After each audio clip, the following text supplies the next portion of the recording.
I'm sorry, can you repeat that? I asked, blinking like I didn't just hear my entire career get doused in gasoline and lit with a smug little matchstick smile. Evan didn't even look up from his tablet. Your numbers are unusual, he said, dragging out the word like it had dirt under its nails. Could be an anomaly. Maybe a back-end patch someone else pushed. Either way, bonus eligibility requires sustainable metrics. Collective synergy, not solo outliers. There it was, the sentence that made my ears ring and my throat close up like a bad allergic reaction. 63% reduction in latency. Error rates down to single digits. 4 years of obsessive weekends, missed birthdays, and enough caffeine to stop a horse's heart, and this Red Bull-stained MBA just erased me with a phrase he read in an airport business magazine. Across the table, a few of the other execs looked down at their hands, their coffees. Anywhere but at me? One cleared his throat and said something about team alignment. I didn't hear it. I was too busy watching my dignity pack its bags and sneak out the emergency exit. I stood up slowly, took off my badge, clean, deliberate, and set it down on the table like a poker chip. No raised voice, no snarky comeback, just a quiet end to a very loud betrayal. And hey, before we get too deep in this corporate horror show, if you're one of the 95% listening without hitting that little subscribe button or tapping like, come on, do it for the team. We may not get bonuses either, but it really helps us keep the lights on and the pettiness flowing. Anyway, the room was still silent when I walked out, not because I'd made a scene, but because I hadn't. And that scared them more. Let me rewind a bit. The system, my system, was a Frankenstein of legacy code duct taped together by 3 decades of interns, consultants, and people who'd long since moved on to better paychecks or padded resumes. When I got there, it was already on life support. No docs, no version control, just chaos and a bunch of Excel sheets with names like do not delete this one final V2. So I rebuilt it. Quietly. Methodically. The kind of obsessive that made HR politely suggest boundary setting workshops. While the rest of the department was busy playing agile charades and ordering lunch on the company card, I was buried in dependency maps and system calls at 2 a.m., debugging things no one else even knew existed.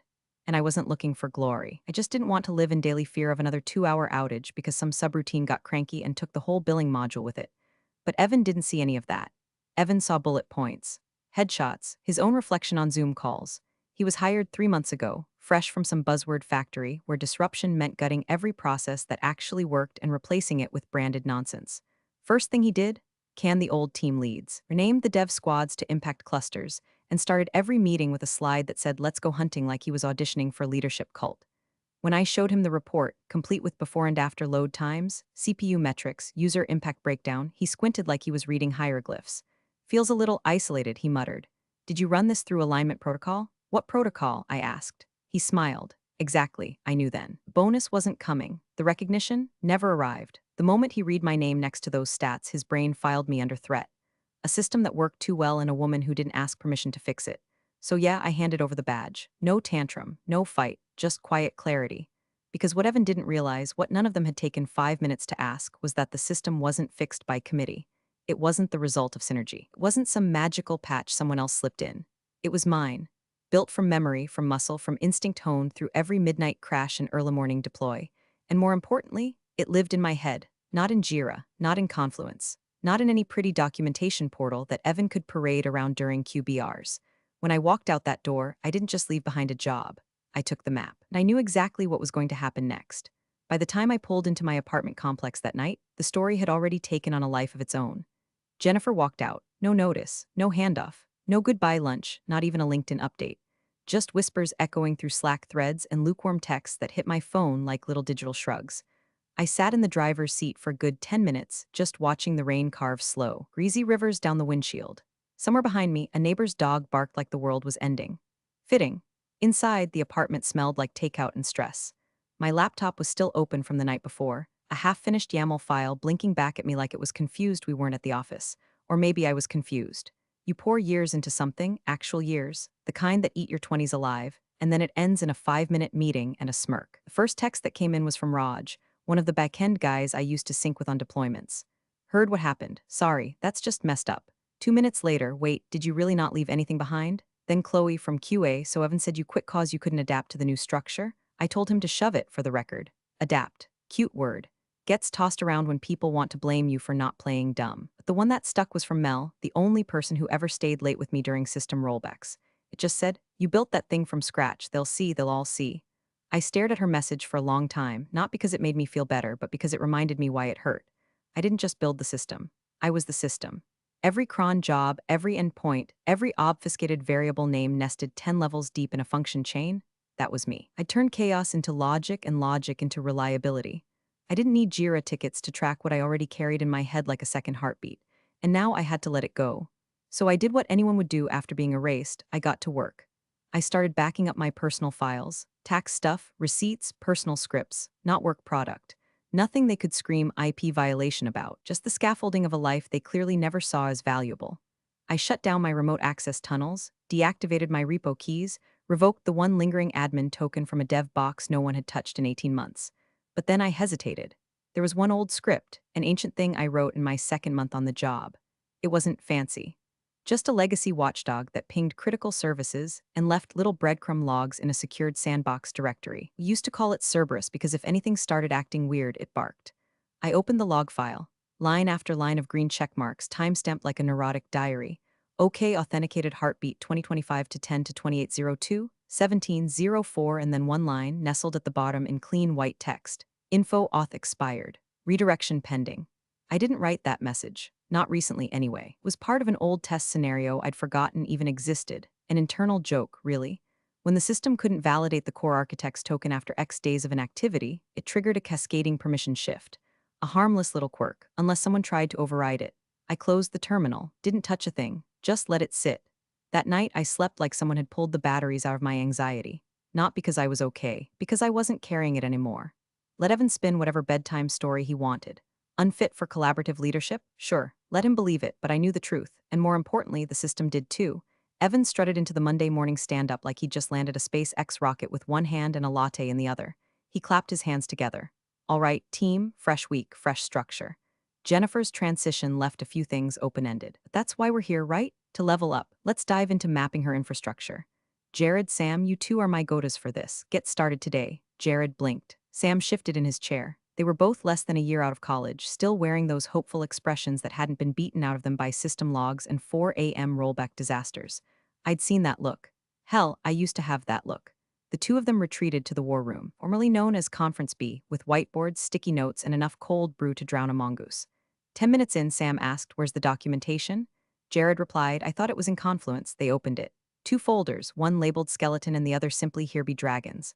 The contents: a few timestamped notes, references to internal scripts, and a variable list written in what looked like shorthand Latin. They tried following a naming convention. That was cute. Most of my variable names were practical but unorthodox. Echo Goblin, Subterrarium, Witchlock, don't ask, it made sense in context.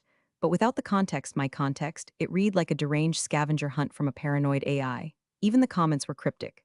Things like // if this breaks, yell it past me, I dare you. // feed the watchdog or it bites. // this isn't a bug, it's a dare. By noon, Jared looked like someone had just explained mortgages to him using interpretive dance. None of this makes sense, he whispered. Evan poked his head in. How's it going? Sam rotated his laptop to show him a dependency map that resembled a Jackson Pollock painting. We think this might be part of the load balancer logic, or maybe telemetry, or authentication. Honestly, we're not sure. Evan squinted, then waved dismissively. She overcomplicated everything. Classic lone wolf syndrome. We'll rewrite it better. Cleaner. Use standard modules, modernize the stack. Shouldn't take more than a sprint. They nodded because what else do you do when the man signing your paychecks is high on his own ignorance? But outside their little silo, in the quiet back alleys of the system, something else was stirring. You remember that script, Cerberus? It didn't just watch, it waited. Deep inside its belly was a calendar trigger tied to my employee credentials, specifically, a deferred lockout mechanism set to execute exactly 72 hours after final authentication expired. It wasn't malicious. It didn't delete anything. It didn't crash anything. All it did was revoke. Quietly, surgically, like a ghost turning the deadbolt from the inside. At 3:41 p.m. on Wednesday, the trigger executed. Several admin tokens were flagged dormant. Permissions on the schemer registry updated silently. A webhook pinged the monitoring channel, but no one noticed because it didn't fail. It just shifted. If you looked at the logs, really looked, you'd see a line, notice primary auth node realigned, authority object unset. But no one was looking. They were too busy drawing diagrams that looked like tech startup fever dreams, trying to reverse engineer logic that had never been written down because it lived in the calluses on my fingertips. And as the day wound to a close, Evan stood in the kitchen holding court with HR about Phase 2 onboarding, bragging about how he was going to trim the fat and streamline the dev org for speed. He didn't notice the two junior devs sitting silently in the war room, eyes glazed. Whiteboard now covered in question marks and doodles of flame engulfed servers. He didn't see Sam quietly Google what is an auth node, and he sure as hell didn't notice the logs whispering, line by line, that the system had just changed ownership. Not to someone new, but to no one. It started with a blip. That's how these things always start, like a single hiccup in a silent room, just loud enough to make someone glance up, and go right back to pretending everything's fine. Wednesday, 11:04 a.m. A routine sync between the billing subsystem and the internal audit ledger failed. No error message, just a lag, then another, then a dead stop. The pipeline that reconciled incoming invoices with vendor payouts simply didn't. The finance team logged a ticket, payment ledger discrepancies, manual validation required, harmless on its own. These things happened. Legacy quirks, right? By 11:37, someone from accounting was already calling IT, voice tight and annoyed. We're showing vendor overpays from last cycle. Something's off. Can we get eyes on the billing log? Sam and Jared scrambled. They located the billing module, or what they thought was the billing module, tangled in a web of nested triggers, abstracted logic, and a circular function chain that traced back to a shell script named Basilisk Pulse SH. Neither of them wanted to admit they had no idea what it did. After poking at it for 40 minutes and nearly triggering a failover loop, they called the ops manager. He patched it manually by bypassing the validation node entirely, a move that stopped the bleeding but killed the audit trail. Evan, naturally, blamed the code. He sent a breezy email to the C-suite before noon. Minor hiccup this morning, traced to an outdated module in the legacy codebase. We've got eyes on it, working on a full modernization sweep. Appreciate your patience as we push for scale. Not one mention of me, not that I expected it. At that exact moment, I was sitting cross-legged on the floor of my apartment, eating leftover Chinese straight from the box and staring at a job application portal on my laptop. The position was in Oregon. System architect. Full remote, six-figure salary, stock options, the works. The kind of role you only dream about when you've just been publicly erased by a guy who uses the word synergy like a threat. I had the whole thing filled out. Resume uploaded, cover letter sharp as hell. All I had to do was hit send. My finger hovered over the trackpad, and then I stopped. I don't know why. Maybe it was inertia. Maybe it was bitterness disguised as hesitation. Or maybe I wasn't ready to walk away just yet, out of habit. Muscle memory more than anything, I opened a secure shell to the admin console. Not the company-issued dashboard they gave us after some compliance seminar. No, my console. The one I built after the third time our ops monitoring flatlined and no one noticed for 6 hours. Encrypted, unlinked. Invisible to everyone but me. It opened like an old friend. The UI was brutalist, charcoal background, lime green text, no styling. Just raw numbers. CPU load, memory usage, service pings, and at the bottom, the heartbeat line. It used to pulse steady, like a metronome. 4 beats per second, sharp and clean. Now, it pulsed slower, hesitant. 3 pause, 1. Something was wrong, not catastrophic yet, but wrong. I leaned back, eyes narrowing. They'd triggered the lockout, that much was clear. The core processes were still running, but on limited credentials. Think of it like a spaceship on backup oxygen. It'll fly, sure, but not forever. The script that had patched billing, it cut off the automated ledger reconciliation, which meant manual oversight, which meant human error, which meant someone would notice soon. I stared at the blinking cursor in the Job Application tab. I didn't hit send, not because I wanted to stay, but because I wanted to watch. There's a particular kind of freedom in bitterness, kind that makes you sip your tea a little slower while Rome burns down the block. I wasn't sabotaging anything. I just walked away, closed the door, turned off the lights, and they'd started swinging a hammer through the walls without checking where the wires ran. I closed the console, didn't log anything, didn't fix anything. Just let it pulse, slower and slower, like a body waiting for someone to notice the flat line coming. The first real crack came Friday morning, not in the system that had already begun its slow descent into limping dysfunction, but in the glass fortress of ego that Evan had built around himself. An email came in at 7:12 a.m. from Michael Delacroix, our coup. Subject line was simple: outage review billing module. No exclamation marks, no blame, no panic. Yet, Evan read it standing at his desk, sipping something overpriced with collagen powder and oat milk. He laughed quietly, then typed his reply like he was swatting away a mosquito. Standard legacy glitch, patch already deployed. Billing sync back online, no loss of data integrity. Expecting no downstream impact, he clicked send. Then with a performative sigh, he turned to Sam and Jared. Old codebase, Jennifer's masterpiece, held together with duct tape and wizard spells. We'll clean it up. Neither of them responded. Sam looked down at his keyboard. Jared rubbed his eyes like he hadn't slept. At 9:38 a.m., the reply came back, shorter, colder. You said Jennifer was junior staff. She's listed as primary architect on the internal ledger. Why wasn't that flagged during her offboarding? Evan froze, read it twice, then again. The email hit like a brick to the solar plexus. Primary architect, internal ledger. Those words weren't just a title and a file. They were a liability when he had overlooked. To be clear, the ledger wasn't public. It wasn't pretty, but it was real. A flat file database maintained by ops to track system dependencies, ownership, and escalation paths. You weren't listed there unless you had a hand on the engine. If something failed and names were needed, that was the list you wanted to be on, for better or worse. And there it was, buried in the fourth row of the main system architecture node. Primary architect, J. Barrett, escalation contact, terminated. Documentation link, N/A, that wasn't just an oversight. That was a gaping hole with a neon arrow pointing to Evan's desk. He started sweating. Opened the HR offboarding checklist. No mention of reviewing ledger dependencies. Opened the documentation index. Nothing but those two cursed folders, skeleton and here be dragons. He opened the company's Slack archive, searched Jennifer, and started reading his own words from the past week. She lacked alignment, didn't integrate well into the new model, unwilling to adjust to collaborative leadership. He looked like he was going to throw up. At 10:14, Delacroix called. Evan didn't pick up. Sent it to voicemail, then immediately regretted it. The COO followed with another email. I want a full dependency map by end of day. Include schema links, ownership trails, failover logic. If we lose vendor sync again, we're exposed on 2 contracts. That's a 7-figure problem. Evan, was anything deactivated when she left? Evan didn't know how to answer that because he didn't know what he didn't know.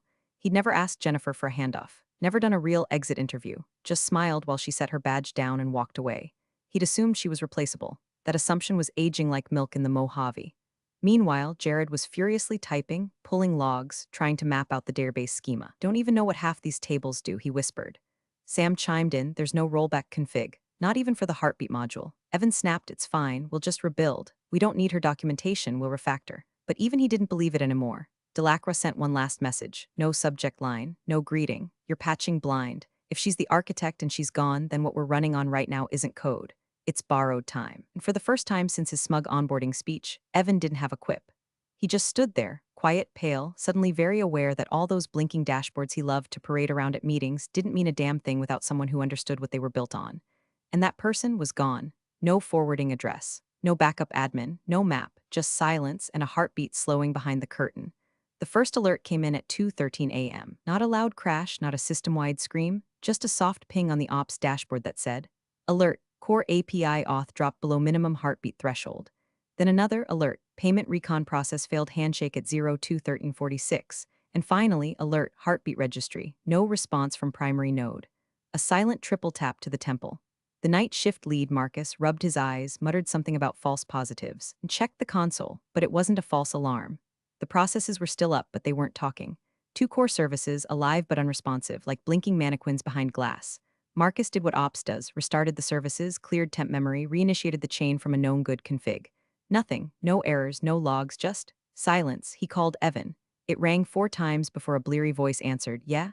We've got 2 core processes down. They're alive but not authenticating. Heartbeats flatlined on the primary node. Evan groaned. Did you try rebooting? We did, twice. Same result, payment recon's dead. Auth tree isn't populating, looks like a permission hang. Evan was silent for a beat. Then he said, all right, I'll remote in. By 2:23, Evan was logged into the system from his kitchen, sweatpants and bedhead, staring at the same black void Marcus had been fighting for the past 10 minutes. He tried flushing the credential cache. No effect. He attempted a global override using the fallback admin token. Access denied token not recognized. He opened the failsafe scripts. Nothing but stubs. They weren't even wired to the right nodes anymore. Some of the core logic had been abstracted months ago. He remembered Jennifer mentioning it in passing during a sprint review he didn't really listen to. Sam and Jared were looped in. Sam, blurry-eyed from whatever dream he'd just been yanked out of, mumbled, the heartbeat registry's looking for a user ID that doesn't exist anymore. What do you mean it doesn't exist? Evan snapped. It was tied to Jennifer's internal ID. When her account was deactivated, the registry lost its validation anchor. It's trying to call a ghost. Jared jumped in, scrolling through legacy scripts. Okay, what if we restore from backup? Just overwrite the heartbeat layer with yesterday's image? Evan nodded, do it. They navigated to the most recent backup node and initiated a restore. A progress bar loaded, then stopped. Then spat out a message in a dull gray box, required auth node missing. Schema link unavailable, credential path null. Evan swore under his breath. Jared blinked. Wait, the backup doesn't include the schema. Sam scrolled faster. It's blank after the authentication layer. No data. Just shell architecture. What do you mean blank? Evan barked. I mean someone designed it to look like it's backing up the system, but it's only saving the top layer. Everything below that requires a live key to decrypt. They all stared at the screen. Jennifer's name wasn't there, but her absence was. Every missing node, every null return, every blank schema, all of it whispered her name like a curse. She never shared the schema, Marcus said softly. Realization sinking in like ice water. And now, without it, they weren't just down, they were blind.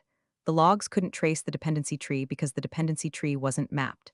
It lived inside Jennifer's mind. No diagrams, no documentation, just a live system that trusted her key and no one else's. They tried cycling through old service tokens. None were valid. Sam said what none of them wanted to hear. The system doesn't recognize us. Not really. We're just squatting in it. Panic bloomed behind Evan's eyes. They'd been patching holes in the drywall without realizing the foundation was already crumbling underneath. He rubbed his forehead, voice cracking. Okay, we brute force the schema. Reverse engineer it, even if it takes all weekend. No chance, Jared muttered. This code, it's layered in encrypted containers. You crack one, the next layer requires a new key. It's recursive. Sam added, it's not just code. It's a signature. The system only trusted her. Evan leaned back in his chair, the hum of the server fans filling the silence.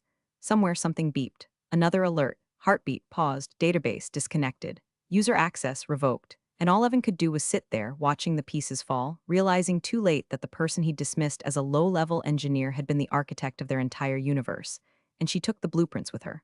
By 4 a.m., the office looked like a crime scene that hadn't been taped off yet. Empty Red Bull cans littered the ops table like shell casings. Someone had unironically ordered pizza at 3:30, and it now sat half-eaten under the glow of a flickering monitor, grease soaking through a copy of the weekly deployment calendar. Jared was pacing, Sam had gone silent, and Evan, sweat-drenched and jittery, on his second call with a third-party dev shop he'd found through an old VC buddy. Yeah, we just need a team to patch in through the heartbeat gate. We lost the schema path, but the containers are stable. It's probably just an auth cascade, we need a clean bypass. How fast can you move? The voice on the other end was confident. Too confident. Give us 30 minutes. We'll drop in through an override protocol, run a shadow auth node, and repoint the dependencies. Done it a dozen times, Evan latched onto that like a drowning man to a broken oar. Do it. Bill whatever you need, just get it up. The team, contractors with usernames like Skunkworks Root and Bitefire77, VPN'd into the system like paramedics on cocaine. They didn't ask questions. They didn't even blink at the encryption layers, just went straight for the override hooks. Marcus muttered, "Is this even safe?" Evan barked back. Safe went out the window when Jennifer walked out. We're bleeding. We need this up before payroll triggers in 2 hours. The contractor sliced in, forcing synthetic credentials through the blocked schema nodes like battery acid through a rusted pipe. For a moment, it seemed to work. The heartbeat registry blipped back to life. A few green pings returned. Cheers, clapping. Evan exhaled like he'd just pulled the sword from the stone. See? Crisis averted. We just had to move fast. Agile thinking? That's why we need flexible orgs, he said to no one in particular, already mentally drafting the postmortem email he'd send to Delacroix before sunrise. Then came the beep, short, sharp, followed by a terminal window popping open across 3 workstations. One line, no timestamp, no signature, no log ID, just final event architect user decommissioned. Core access null. A silence fell across the room. Sam stopped mid-sentence. Jared stared at the screen like it had just confessed to a murder. Marcus whispered, "What the hell does that mean?" No one answered. Then the lights flickered, not the physical ones, system lights, dashboards, admin consoles, real-time monitoring. One by one they stopped refreshing. Evan clicked his mouse. Nothing. Sam reached for the console, locked. Jared tried pulling up the service map. The screen froze halfway through loading, then black. One by one the systems dropped. Internal chat. Dead, billing offline, customer portals 404, dev environments terminated, VPN disconnected. At exactly 5:04 a.m., the last heartbeat signal went flat, the core went cold, the system flatlined. Across the network, a silent auto-destruct, not an explosion, a blackout. No corruption, no breach, just absence. The kind of absence you only get when the thing holding everything together lets go. Sam said it again. Slower this time, what does it mean? Jared finally answered. It means she was the architect. He turned, eyes wide, and we just pulled her ID. No one moved, even Evan didn't speak. The last thing the logs captured before access evaporated was a secondary message, barely a whisper in the noise, no failover path found. Core functions require trusted signature. The room was quiet, not calm, just stunned. Hollow, somewhere in the distance. A fan kept spinning inside a server rack that no longer had a purpose. The pizza box collapsed in on itself. And Evan, still gripping his now pointless laptop, just stared at the lifeless console, lips parted like he might say something to save himself. But what do you say when you've just erased the one person who wasn't replaceable? When you didn't just break the machine, you deleted the soul that ran it? No one had the answer. All they had left was silence, and a system that no longer remembered their names. At 6:12 a.m., the elevator dinged. No warning, no text, no on my way Slack message from someone halfway across the country. Just the sound of steel doors sliding open and the COO of the entire company, Michael Delacroix, stepping into a battlefield of glowing monitors, half-asleep developers, and the unmistakable smell of stale coffee and panic. He was still in his tailored slacks, but the shirt under his wool coat was wrinkled and untucked. His tie looked like it had been loosened in the car. His face, usually tanned and unreadable like a guy permanently negotiating a yacht deal, was ghost pale. He didn't speak right away, just stood there, scanning the room. Sam stood up slowly. Jared looked down at his shoes. Marcus held his tablet like it might deflect a bullet. Finally, Delacroix's voice broke the silence, low, hoarse but sharp enough to split bone. Tell me she wasn't the sole architect.